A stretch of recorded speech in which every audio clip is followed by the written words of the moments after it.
तो आज हम सरवाइव करने वाले हैं 100 days in a lava only world in Minecraft hardcore. And ये एक ऐसा वर्ल्ड है जहाँ पे दूर दूर तक सिर्फ और सिर्फ लावा ही लावा है। एंड इस वर्ल्ड में हमें कुछ भी नहीं मिलता सिवाय एक विलेज के, एंड वो भी इस लावा की वजह से हमारे आंखों के सामने जल के खाक हो जाता है। यानी कि इस वर्ल्ड में सरवाइव करना बहुत ही ज्यादा मुश्किल है। एंड आज मेरे कुछ गोल्स भी होने वाले हैं, जहाँ पे सबसे पहले मुझे अपने लिए एक प्यारा और खूबसूरत सा कासल बनाना है। सेकंड, मुझे अपने लिए एक फुल्ली इंचेंटेड डायमंड का आर्मर बनाना है। थर्ड, मुझे एंड में जाके एंडर ड्रैगन को हराना है। एंड फाइनली मुझे विदर को हरा के अपने लिए एक बीकन बनाना है। तो क्या मैं ये 100 डेज सर्वाइव कर पाऊंगा इन अ लावा ओनली वर्ल्ड, वो भी हार्डकोर में? जानने के लिए वीडियो को एंड तक जरूर देखना। तो बिना किसी देरी के वीडियो को स्टार्ट करते हैं। तो डे 1 को मैं स्पॉन हो चुका था लावा ओनली वर्ल्ड में एक विलेज के अंदर। एंड गाइस, जैसे मैंने विलेज को चेकआउट किया, मैंने देखा पूरा का पूरा विलेज यहाँ पे जल रहा था। एंड मेरा सबसे पहला गोल यही था कि मैं कैसे भी करके यहाँ की लकड़ियों को बचाऊं, ताकि मैं अपने लिए कुछ बेसिक से वुडन टूल्स बना सकूं, क्योंकि यहाँ पे आसपास की सारी लकड़ियां काफी बुरी तरीके से जल रही थी। बट लकड़ी थोड़ा आगे बढ़ती मुझे यहाँ पे कुछ लॉग्स मिले जो कि जल नहीं रहे थे। तो मैंने यहाँ से फटाफट से सारे लॉग्स को चॉप करना स्टार्ट कर दिया, ताकि मैं फाइनली अपनी जर्नी को शुरू कर सकूं।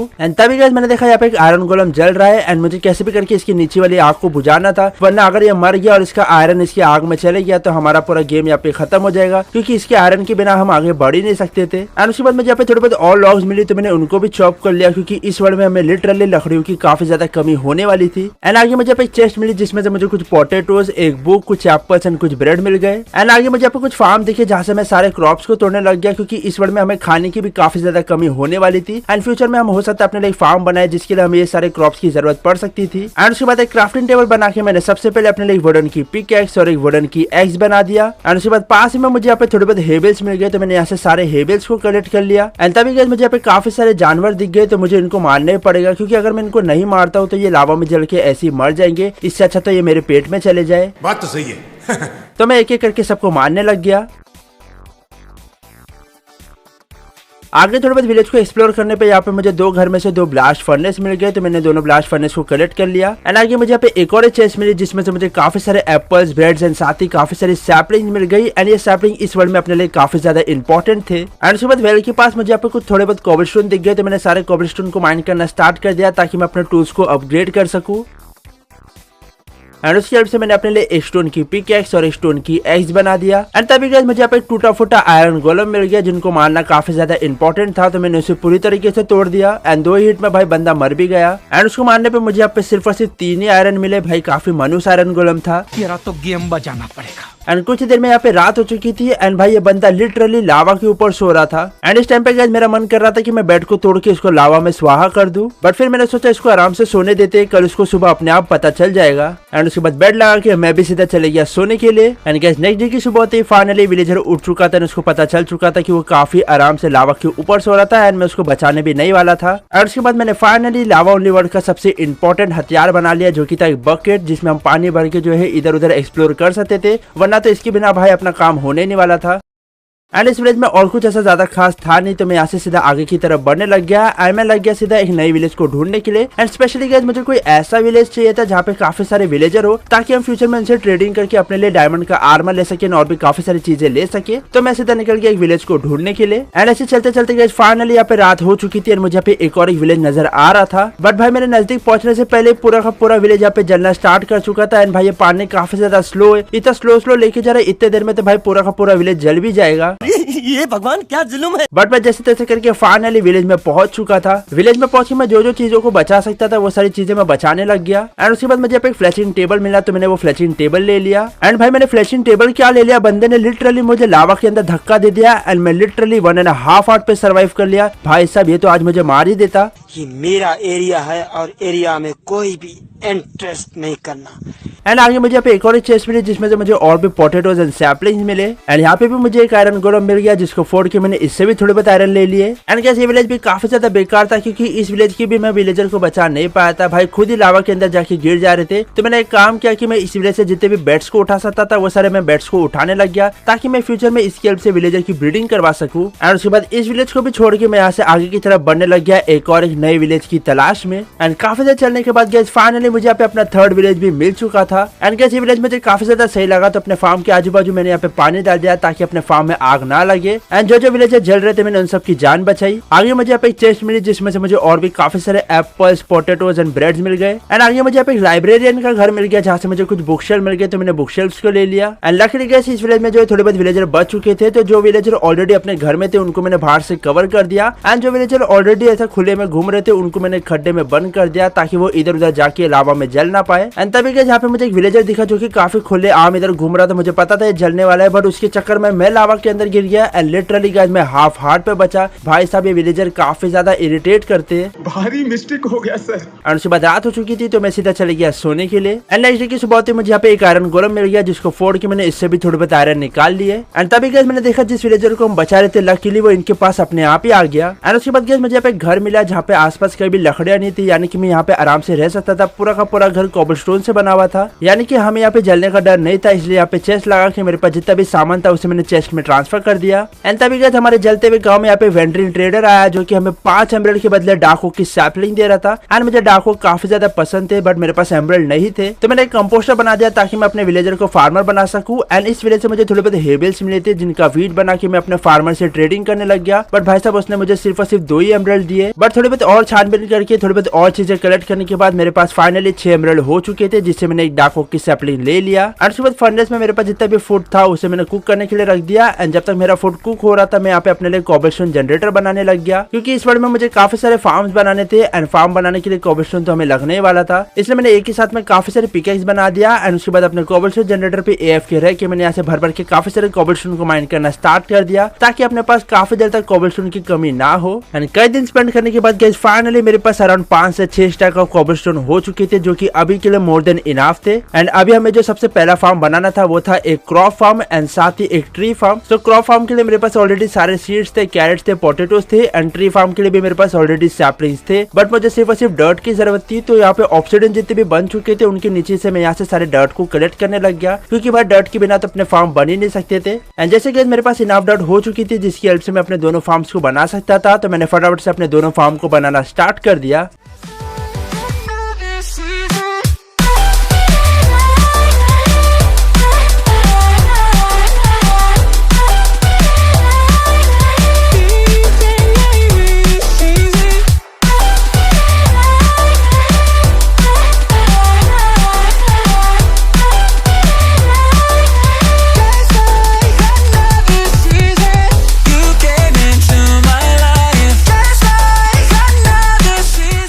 एंड फाइनली गाइस हमारे दोनों के दोनों फार्म यहाँ पे बनके रेडी हो चुके थे, जहाँ पे राइट साइड में हमारा वीट, कैरेट्स एंड पोटेटो वाला फार्म जो कि काफी ज्यादा सही बना है। एंड यहाँ पे लेफ्ट साइड में हमारा ट्री फार्म जहाँ पे मेरे पास जितनी भी सैपलिंग थी वो सारे सैपलिंग्स को मैंने प्लांट कर दिया हूँ। एंड गाइस अभी काफी टाइम हो चुका था, अब बारी आ चुकी थी नेदर में जाने की एंड नेदर वर्ल्ड को एक्सप्लोर करने की। बट साथ ही नेदर में काफी ज्यादा खतरा भी था, क्योंकि हमारे पास यहाँ पे कुछ भी आर्मर अभी नहीं था। तो अपने आपको थोड़ा बहुत स्ट्रॉन्ग बनाने के लिए मैंने अपने लिए आयरन की पिकैक्स और एक आयरन की एक्स बना दिया। एंड साथ ही मैंने अपने लिए एक शील्ड भी बना दिया। एंड थोड़े बहुत आयरन मेरे पास बच चुके थे, तो लगे हाथ मैंने अपने लिए आयरन की स्वॉर्ड भी बना दिया। एंड उसके बाद लावा और पानी की हेल्प से मैं अपने लिए यहाँ पे स्पीड रन वाला पोर्टल बनाने लग गया। एंड अपना पोर्टल सही से बन भी रहा था, बट जैसे मैंने यहाँ पे पानी डाला यहाँ पे मैंने बुरी तरीके से हक दिया। तुमसे ना हो पाएगा। बट मैंने फिर भी हार नहीं मानी, मैंने दूसरी साइड पे ट्राई किया। एंड लकीली इस बार हमारा पानी बाहर नहीं गया, तो मैं फटाफट से अपने पोर्टल को बनाने लग गया।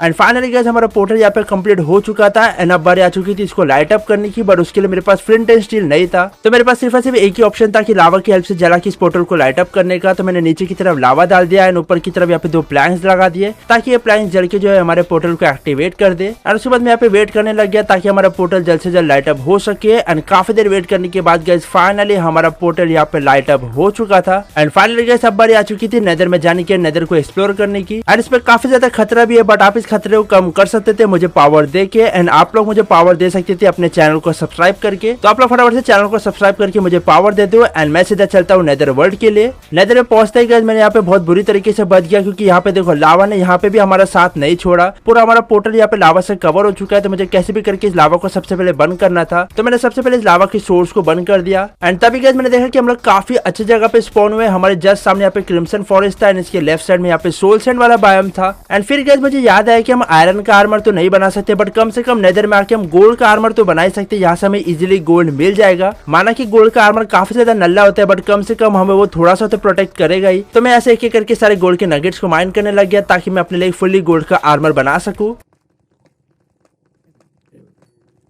एंड काफी सारे गोल्ड नगेट्स माइन करके जब मैंने उसे इंगट में कन्वर्ट किया तो मेरे पास 16 गोल्ड के इंगट्स हो चुके थे, जिसकी हेल्प से मैंने सबसे पहले एक गोल्ड का हेलमेट, एक गोल्ड के बूट्स बना लिए एंड साथ ही मैंने अपने लिए गोल्ड की लेगिंग्स भी बना लिया। बट सिर्फ और सिर्फ मैं यहाँ पे जो है गोल्ड की चेस्ट प्लेट नहीं बना पाया, मेरे पास गोल्ड खत्म हो चुके थे। तो मैं ऐसे थोड़े बहुत और गोल्ड के नगेट्स को माइन करने लग गया एंड जैसे मेरे पास इनफ गोल्ड हो चुके थे, मैंने फाइनली अपने लिए गोल्ड का चेस्ट प्लेट भी बना लिया। एंड इसी के साथ गाइस फाइनली अब अपने पास एक गोल्ड का आर्मर आ चुका था। एंड उसके बाद गाइस मैं सीधे निकल गया क्रिम्सन फॉरेस्ट की तरफ अपने नेदरवर्ल्ड को थोड़ा बहुत एक्सप्लोर करने के लिए और भी अच्छी लूट को कलेक्ट करने के लिए। एंड उसके बाद मैं ऐसे थोड़े बहुत क्रिम्सन वाले लॉक्स को चॉप करने लग गया। एंड क्योंकि ये बायोम अपने पोर्टल से काफी ज्यादा नजदीक ही था, तो यानी कि अब हमें जो है लकड़ियों की कमी बिल्कुल भी नहीं होने वाली थी। एंड ऐसे चलते चलते गाइस मुझे यहाँ पे लावा के बीचों बीच यहाँ पे एक रूइन पोर्टल मिल चुका था, जो कि लिटरली पूरी तरीके से लावा से कवर था, पर उसके अंदर से हो सकता है हमें काफी अच्छी लूट मिल जाए। एंड मैं जस्ट गाइस ये बात करके अपने आसपास चेकआउट कर ही रहा था कि तभी गाइस मैंने देखा लिटरली हमारे पोर्टल के जस्ट पास में यहाँ पे एक नेदर फोर्ट्रेस था। भाई साहब मतलब अपना पोर्टल यहाँ पे जस्ट इधर ही था एंड इससे कुछ 100 ब्लॉक्स के आगे यहाँ पे फोर्ट्रेस था। बट अभी मैं फोर्ट्रेस में नहीं जाने वाला था क्योंकि मेरा आर्मर इतना भी स्ट्रॉन्ग नहीं है कि मैं फोर्ट्रेस में जाके लड़ाई कर सकूं। तो मैं सीधा ब्लॉक लगाते हुए रूइन पोर्टल के पास पहुंच गया। वहाँ पे पहुंच के मुझे यहाँ पे एक चेस्ट मिली, जिसको चेकआउट करने पे यहाँ से मुझे कुछ ऑब्सीडियन, कुछ गोल्ड के टूल्स, फ्लिंट एंड कुछ यहाँ पे फायर चार्ज मिल गए। एंड यहाँ पे मुझे गोल्ड का ब्लॉक भी मिला, मैंने उसको भी ले लिया। एंड उसके बाद मैं ऐसे आगे की तरफ बढ़ने लग गया ताकि मैं नेदर को थोड़ा बहुत और एक्सप्लोर कर सकूं। एंड ऐसे भटकते भटकते गाइस मुझे यहाँ पे बड़ा सा ब्लैकस्टोन बेस्टियन मिल चुका था, जिसके अंदर से हमें सही में काफी तगड़ी लूट मिल सकती थी। एंड इसके जस्ट सामने यहाँ पे वहाँ फॉरेस्ट भी था, जहाँ से हमें ब्लू वाली लकड़ियां एंड साथ ही एंडरमैन्स भी मिल सकते थे। बट भाई मैं जैसे बेस्टियन के पास पहुंचा, यहाँ पे पहुंचते सारे पिगलिन ब्रूट्स मुझ पे भड़क चुके थे एंड मुझ पे अटैक करने के लिए आने लग गए। बट वो तो अच्छा हुआ मेरे पास थी अपना पुराना वाला हथियार यानी कि लावा बकेट, जिसकी हेल्प से मैंने एक एक करके इन सबको जलाना स्टार्ट कर दिया। एंड जैसे वो सब जल गए, मैं चेस्ट वाले रूम में पहुंचा, जहाँ पे पहली चेस्ट को चेकआउट करने पे यहाँ पे मुझे काफी सारे गोल्डन कैरेट्स, कुछ ऑब्सीडियन एंड कुछ पॉक चॉप्स एंड एरोज मिल गए। एंड दूसरी चेस्ट को चेकआउट करने पे यहाँ से मुझे डायमंड की शॉवेल, एक आयरन की स्वॉर्ड, कुछ मैग्मा क्रीम और एक क्रॉसबो मिल गया। एंड इसके बाद में भी यहाँ पे चेस्ट होती है, बट यहाँ पे काफी सारे पिगलिन ब्रूट भरे हुए थे, तो मैंने सबसे पहले लावा की हेल्प से इन सबको जला के मार दिया। एंड उसके बाद मैंने जाके डबल वाली चेस्ट को चेकआउट किया, जहाँ से मुझे नेथरेट का स्क्रैप, एक ancient debris, golden Apple and कुछ और भी काफी सारी चीजें मिल गई। एंड उसके बाद ब्रिज के पास पहुंच के मैंने दोनों गोल्ड के ब्लॉक को कलेक्ट कर लिया, जिसमें से एक ब्लॉक लावा में बह गया। एंड उसके बाद मैं मेन बेस्टियन में पहुंचा, जहाँ पे मुझे यहाँ पे चेस्ट मिली, जिसको चेकआउट करने पे लिटरली गाइस मुझे यहाँ पे डायमंड की पिकेक्स मिल चुकी थी। एंड मुझे सही में डायमंड की पिकेक्स की काफी ज्यादा जरूरत थी। एंड साथ ही मुझे यहाँ पे थोड़े बहुत गोल्ड एरोज एंड एक ब्लॉक ऑफ आयरन भी मिल गया। एंड आगे मुझे यहाँ पे कुछ और चेस्ट मिली, जिसको मैंने चेकआउट किया। एंड इन सबको चेकआउट करने के बाद मैं फाइनली मेन माल के पास पहुंचा, जहाँ पे पहुंच के मैंने सबसे पहले यहाँ से एक एक करके सारे गोल्ड के ब्लॉक्स को बटोना स्टार्ट कर दिया। एंड उसके बाद जैसे मैंने चेस्ट को चेकआउट किया, लिटरली इसके अंदर से मुझे एक इंचेंटेड गोल्डन एप्पल मिल गया।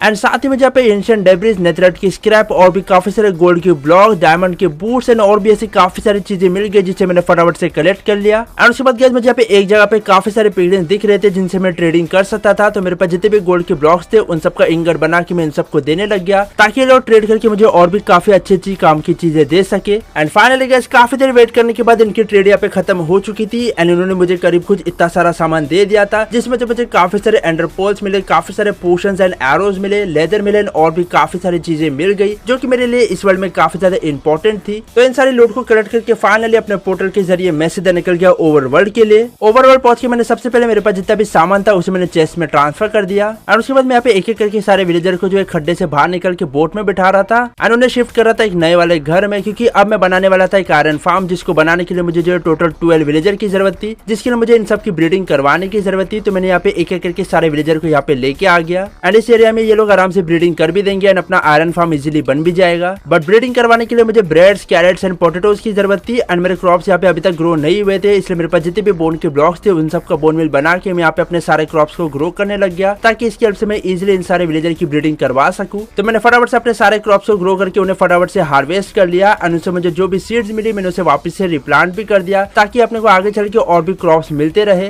और उसके बाद मेरे पास जितना भी वीट था उन सबका ब्रेड बनाने पे मेरे पास टोटल 30 ब्रेड हो चुके थे। तो तो मैंने सबसे पहले अपने सारे विलेजर को पोटेटोज दे दिया एंड उसके बाद इनकी ब्रीडिंग करवाने के लिए मुझे बेड्स भी लगाना पड़ा, क्योंकि बेड्स के बिना तो ये ब्रीडिंग नहीं करने वाले थे। एंड बेड्स लगाने के बाद मेरे पास जितने भी बेड्स थे मैंने इन सबको दे दिया ताकि ये लोग जल्द से जल्द ब्रीडिंग कर सके। एंड कुछ देर वेट करते गए, जैसे मैं वापस आया मैंने देखा यहाँ पे एक छोटा सा विलेजर आ चुका है, यानी कि ये लोग ने ब्रीडिंग करना स्टार्ट कर दिया है। अब मुझे सिर्फ और सिर्फ वेट करना था ताकि ये लोग हमें जल्द से जल्द काफी सारे विलेजर दे सके। एंड जैसे ही गाइस हमें फार्म बनाने के लिए 12 विलेजर की जरूरत है, वैसे हमें साथ ही 12 बेड्स की भी जरूरत थी। तो मैं यहाँ पे अपने पुराने वाले विलेज में आ चुका था जहाँ पे मैंने थोड़े बहुत बेड्स को छोड़ दिया था। एंड वहाँ पे पहुंच के मैंने ऐसे एक एक करके सारे बेड्स को उठाने लग गया, बट ये बेड्स अभी भी मेरे लिए इनाफ नहीं थे, इसलिए मैं वापस अपने विलेज में आ गया। एंड जैसे मैं वापस से अपने विलेज में आया मैंने देखा यहाँ पे काफी सारे विलेजर आ चुके, कुछ विलेजर तो बड़े भी हो गए, इनकी ब्रीडिंग अभी भी चालू ही थी। एंड भाई यहाँ पे थोड़े बहुत विलेजर के आ गए, यहाँ पे आयरन गोलम पे वापस से आना स्टार्ट हो चुके थे। अपना आयरन फार्म तो ऐसे ही बन गया था, तो मैं इन सबको मार के इनसे आयरन लेने लग गया। एंड जब तक ये लोग ब्रीडिंग कर रहे थे अपने आयरन फार्म को बनाने के लिए मुझे 36 ऑब्सिडियन की भी जरूरत थी। एंड इस वर्ल्ड में हमें ऑब्सिडियन की तो कमी नहीं होने वाली थी, तो मैंने एक बड़ा सा एरिया ढूंढ के मैंने यहाँ से फटाफट से सारे ऑब्सिडियन को माइन करना स्टार्ट कर दिया, जिसमें मुझे काफी ज्यादा टाइम लग गया क्योंकि मेरे पिकेक्स पे कोई भी एन्चेंटमेंट नहीं थी, बट मेरे पास कोई और ऑप्शन था नहीं। एंड बीच बीच में गए यहाँ पे थोड़े बहुत आयरन गोलम भी आते जा रहे थे जिनको मैं मार रहा था ताकि इनसे आयरन मिल सके एंड उसकी हेल्प से मैं अपने लिए कुछ हॉपर्स बना सकूं अपने फार्म के लिए।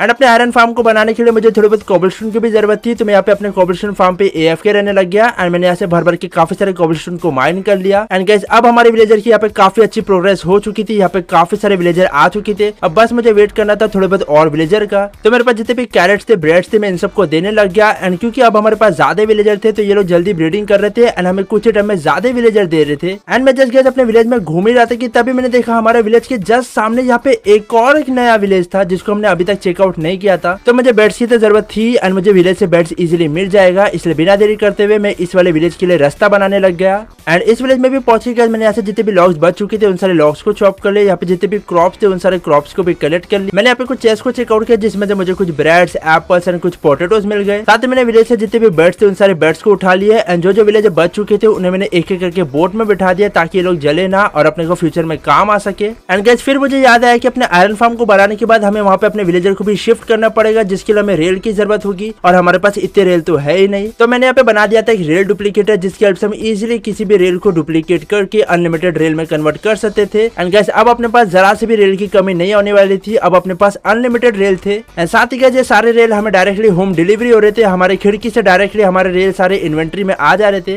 और उसके बाद गाइस मैंने अपने जाके विलेजर को चेकआउट किया, मैंने देखा फाइनली यहाँ पे काफी सारे विलेजर आ चुके हैं एंड इतने विलेजर अपने लिए मोर देन इनफ थे, यानी कि अब हम फाइनली अपना आयरन फार्म बनाना स्टार्ट कर सकते थे। तो मैंने बिना देरी करते हुए फटाफट से अपने आयरन फार्म को बनाना स्टार्ट कर दिया।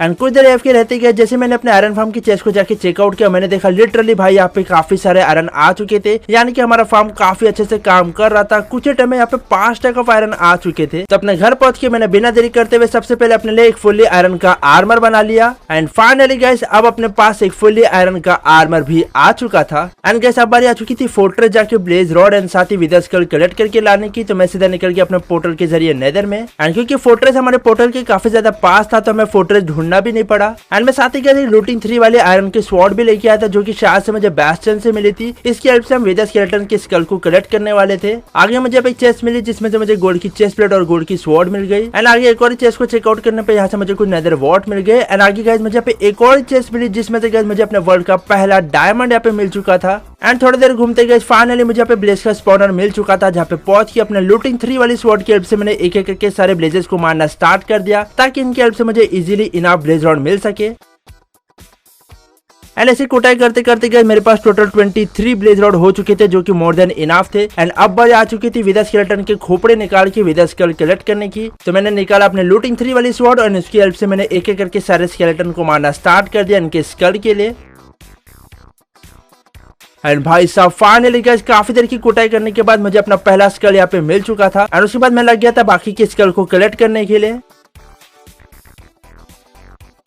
एंड काफी देर की मेहनत करने के बाद गाइस फाइनली मेरे पास 3 विदर स्केलेटन के स्कल हो चुके थे, जिसे लेके मैं सीधा निकल गया ओवरवर्ल्ड के लिए। एंड गाइस अब बारी आ चुकी थी अपने लिए फुली डायमंड का आर्मर लेने की, यानी कि अपने विलेजर से ट्रेडिंग करने की। एंड मुझे सबसे पहले अपने आर्मर को अपग्रेड करना था, जो कि कोल के बदले ट्रेडिंग कर रहा था। एंड विदर स्केलेटन को मारते मारते मुझे काफी सारे कोल मिल गए थे, तो उस कोल से मैंने उससे थोड़ी बहुत ट्रेडिंग करी, बट वो अपग्रेड नहीं हो पाया। तो मैं सीधा लग गया काम पे। मैं सबसे पहले अपने फार्म पे पहुंचा, वहां पे पहुंच के मैंने अपने सारे क्रॉप्स को हार्वेस्ट कर लिया। एंड उसके बाद अपने ट्री फार्म पे पहुंच के मैंने सारे लॉक्स को चॉप करना स्टार्ट कर दिया, ताकि इनकी हेल्प से मैं ट्रेडिंग करके काफी सारे एमराल्ड लेके अपने आर्मर को अपग्रेड कर सकूं। एंड उसके बाद दूसरे विलेज में जाके मैंने अपने फार्मर को सारे वीट बेच दिए एमराल्ड के बदले। एंड यहाँ पे एक नल्ला विलेजर भी था, तो मैंने उसको कंपोस्टर लगा के फार्मर की जॉब दे दी। पहले तो वो सही ट्रेड नहीं दे रहा था, बट फाइनली इसकी ट्रेड चेंज करने के बाद वो हमें पोटेटो और कैरेट के बदले एमराल्ड दे रहा था, तो उससे मैंने काफी सारे एमराल्ड ले लिए पोटेटोज और कैरेट के बदले। एंड इसी विलेज में मुझे यहाँ पे एक और एक विलेजर मिला, तो मैंने उसको फ्लेचर बना दिया। एंड उसके बाद मैं जितने भी लॉक्स कलेक्ट करके लेके आया था उन सब का स्टिक्स बना के मैं इसको बेचने लग गया। एंड साथ ही मैंने यहाँ पे एक टूल स्मिथ भी बनाया था, ताकि मैं अपने लिए डायमंड के टूल्स भी ले सकूं, तो मैं उसकी भी ट्रेड को अपग्रेड करने लग गया। एंड उसकी ट्रेड को अपग्रेड करते लकीली वो अब हमसे आयरन के बदले भी ट्रेड कर रहा था। ऐसे ट्रेड करते करते फाइनली वो अब हमें डायमंड के टूल्स दे रहा था। एंड ऐसे ही मैं कई दिन स्पेंड करते हुए अपने सारे विलेजर की ट्रेड को अपग्रेड करते गया। मैंने अपने लेदर वर्कर को लेदर बेची, अपने आर्मरर की ट्रेड को अपग्रेड करते गया। बीच बीच में मेरे एमराल्ड भी खत्म हो जा रहे थे, तो मुझे बार बार नेदर में जाके लॉक्स को चॉप करना पड़ रहा था, ताकि मैं उनका स्टिक्स बना के अपने फ्लेचर को बेच सकूं। एंड ऐसे गए जिन सबसे दबा के ट्रेडिंग करते करते इनाफ एमराल्ड कलेक्ट करने के बाद फाइनली वो दिन आ चुका था कि हमारा आर्मरर अपग्रेड हो चुका था। एंड अब वो लिटरली हमें फुली डायमंड का आर्मर दे रहा था, तो मैंने फटाफट से उससे एक डायमंड का हेलमेट, एक डायमंड की चेस्ट प्लेट और एक डायमंड की लेगिंग्स ले लिए, क्योंकि मेरे पास बूट्स तो ऑलरेडी थे, बट साथ ही मुझे डायमंड की एक्स और स्वॉर्ड की भी जरूरत थी। एंड यहाँ पे कोई भी टूल्स में मुझे डायमंड की एक्स और स्वॉर्ड देने को तैयार ही नहीं था भाई, बार बार पिकेक्स और शॉवेल ही दे रहे थे। एंड एक और टूल्समिथ को एक्सपर्ट बनाने के बाद फाइनली वो हमें एक्स तो दे रहा था, बट भाई कोई भी स्वॉर्ड नहीं दे रहा था। आई थिंक इस वर्ल्ड में हमें डायमंड की स्वॉर्ड नहीं मिलने वाली थी। एंड गाइस अभी काफी टाइम हो चुका था, हम ये सड़े से घर में रह रहे थे, लेकिन अब बारी आ चुकी थी अपने लिए एक तगड़ा सा हाउस बनाने की, जो कि होने वाला था एक कासल। एंड उसको बनाने के लिए मैं मोस्टली नेदर की लकड़ियों को इस्तेमाल करने वाला था, क्योंकि नेदर की लकड़ियां जलती नहीं है, क्योंकि अगर मैं ओक लॉक्स यूज करूंगा तो भाई देखते देखते मेरा कासल गायब हो जाएगा। तो यहाँ पे क्रिम्सन फॉरेस्ट में पहुंच के मुझे जितनी भी क्रिम्सन वाले लॉक्स की जरूरत थी उसे मैं एक एक करके चॉप करते गया। एंड उसके बाद मैं आ गया था वार्प फॉरेस्ट में, जो कि अपने बेस्टन से काफी ज्यादा पास ही में था। एंड मैं ये वाली लॉक्स को भी इस्तेमाल करने वाला था, क्योंकि क्रिम्सन लॉक्स के साथ काफी ज्यादा तगड़े लगते हैं, अपने कासल को काफी अच्छा लुक देने वाली थी। तो मैंने दबा के ये सारे लॉक्स को भी चॉप कर लिया। एंड अपने कासल को बनाने के लिए मुझे normal stone and stone brick की जरूरत थी, तो मेरे पास जितने भी कोबल स्टोन थे मैं उनको फर्नेस में डाल दिया था स्मेल्ट करने के लिए लावा बकेट की हेल्प से, जिससे वो इजीली स्मेल्ट हो जाएंगे, हमें ज्यादा फ्यूल की भी जरूरत नहीं पड़ेगी। एंड सारे रिसोर्सेज कलेक्ट करने के बाद गाइस फाइनली हमने अपना प्यारा और खूबसूरत सा कासल बनाना स्टार्ट कर दिया।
एंड फाइनली गाइस हमारा प्यारा और खूबसूरत सा कासल यहाँ पे बनके रेडी हो चुका है, जो कि काफी ज्यादा अच्छा लग रहा है। आप लोगों को कैसा लगा मुझे कमेंट करके जरूर बताना। एंड हाँ, अगर आप अभी तक वीडियो देख रहे हो एंड आपने अभी तक वीडियो को लाइक नहीं किया है तो कर दो। एंड अब बारी आ चुकी थी अपने लिए इंचैंटमेंट टेबल सेटअप करने की, ताकि हम अपने आर्मर एंड टूल्स को इंचैंट कर सके, जिसके लिए मुझे बुक शेल्फ की जरूरत थी। एंड बुक शेल्फ लेने के लिए भी हमें जो एमराल्ड की जरूरत थी, तो मैं अपने दोनों फार्म्स पे काम करने लग गया। मैंने अपने सारे क्रॉप्स को हार्वेस्ट कर लिए, अपने सारे लॉक्स को चॉप कर लिए। एंड उसके बाद मैंने सबसे पहले अपने फार्मर को सारे वीट बेच के एमराल्ड ले लिए एंड यहीं पे फ्लेचर वाउचर भी था, तो मेरे पास जितने भी लॉक्स थे उन सब का स्टिक्स बना के मैं उससे भी ट्रेडिंग करने लग गया। एंड ऐसे में कई दिन स्पेंड करते हुए ट्रेड करते गया ताकि मुझे इनफ एमराल्ड मिल सके। एंड लकीली काफी देर की ट्रेडिंग करने के बाद मेरे पास इनफ एमराल्ड हो चुके थे, तो मैंने अपने लाइब्रेरियन से बुक शेल्फ लेना स्टार्ट कर दिया। बट स्टार्टिंग में उसने मुझे सिर्फ और सिर्फ 12 ही बुक शेल्फ दिए, जो कि काफी ज्यादा कम थे। मुझे अराउंड 15 और 16 की जरूरत थी। बट थोड़ी देर वेट करते जैसे उसने अपने ट्रेड को अपग्रेड कर लिया, वो हमें वापस से बुक शेल्फ दे रहा था, तो मैंने फटाफट से टोटल 16 बुक शेल्फ ले लिए। बट फिर गाइस मुझे याद है कि हम बुक शेल्फ ले रहे हैं एन्चेंटमेंट टेबल के लिए, लेकिन एन्चेंटमेंट टेबल बनाएंगे कैसे? उसके लिए हमें लगता है 2 डायमंड्स, एंड मेरे पास अभी सिर्फ और सिर्फ एक ही डायमंड है। एंड अगर इस वर्ल्ड में हमें डायमंड चाहिए तो वो हमें सिर्फ और सिर्फ एक ही जगह मिल सकता है, जहां से हमें पिछली बार भी डायमंड मिला था, जो कि था फोर्ट्रेस। यानी कि हमें सारे फोर्ट्रेस को चेकआउट करना पड़ेगा। तो मैं फटाफट से एक नए वाले फोर्ट्रेस में पहुंच गया, जहां से हमें हो सकता है डायमंड्स मिल जाए। एंड वहां पे पहुंचे मैं एक एक करके अपने सारी चेस्टों को चेकआउट करना स्टार्ट कर दिया। भाई पहले तो एकदम बकवास आइटम मिला, but luckily guys third chest को चेकआउट करते मुझे यहाँ पे एक डायमंड मिल गया। मेरा काम यहाँ पे हो चुका था काफी इजीली। तो घर पहुंच के मैंने सबसे पहले बिना देरी करते हुए अपने लिए एन्चेंटमेंट टेबल बना दिया। एंड उसके बाद ऊपर जाके मैंने फटाफट से अपने एन्चेंटमेंट टेबल को मैक्स लेवल पे सेटअप कर दिया।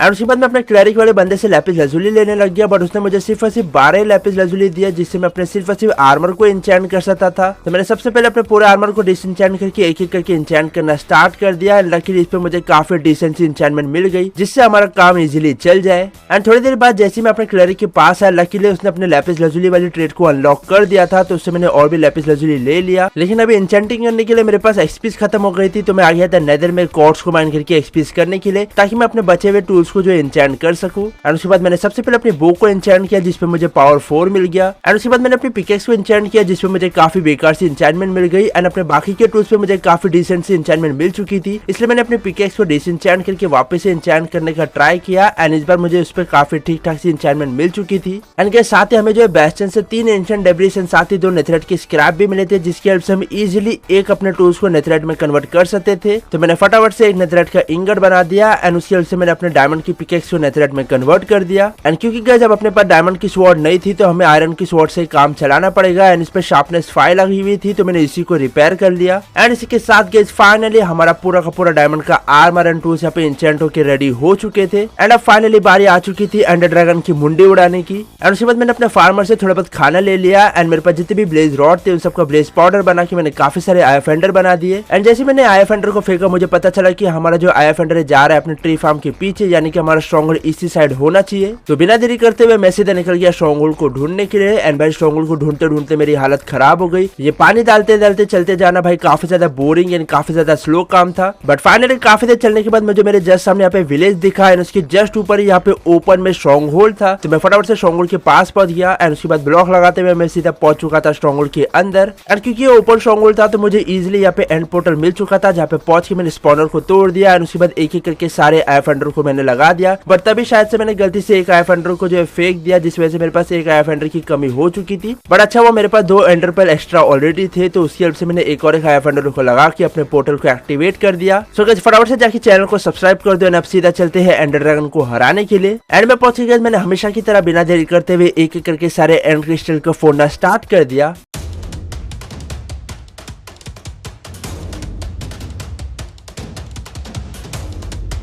एंड सारा क्रिस्टल फुटते जैसे एंडर ड्रैगन नीचे आया, मैं उसकी हेड पे अटैक करने लग गया, बट उसने मुझे ऊपर की तरफ उछाल दिया। बट मैं जैसे वापस से पर्च करने जा रहा था, मैंने अपनी बो की हेल्प से उस पर काफी सारे निशाने मार के उसकी हेल्थ काफी ज्यादा कम कर दी थी। एंड उसके बाद जैसे वो फाइनली पर्च कर चुका था, मैंने अपने शार्पनेस 5 वाली आयरन स्वॉर्ड से ड्रैगन की गुद्दी चटकाना स्टार्ट कर दिया। एंड ऐसे ही थोड़े बहुत अटैक करने के बाद फाइनली हमने एंडर ड्रैगन का गेम यहाँ पे खत्म कर दिया था। एंड अब ड्रैगन तो मर चुका था, लेकिन अब बारी आ चुकी थी विदर को मारने की, जिसको मैं मारने वाला था नेदर के बेडरॉक के ऊपर। तो मैं अपना सेटअप सब लेके रेडी था। मैंने एंडर पर्ल फेंक के डायरेक्टली बेडरॉक की ऊपर पहुंच गया। एंड उसके बाद मैंने फटाफट से विदर की बॉडी का स्ट्रक्चर बना दिया। एंड उसके बाद 3 स्केल लगा के मैंने फाइनली विदर को यहाँ पे स्पॉन कर दिया। एंड अब मैं लड़ता हूँ विदर से। एंड आप लोग एंजॉय करो हमारी फाइट को।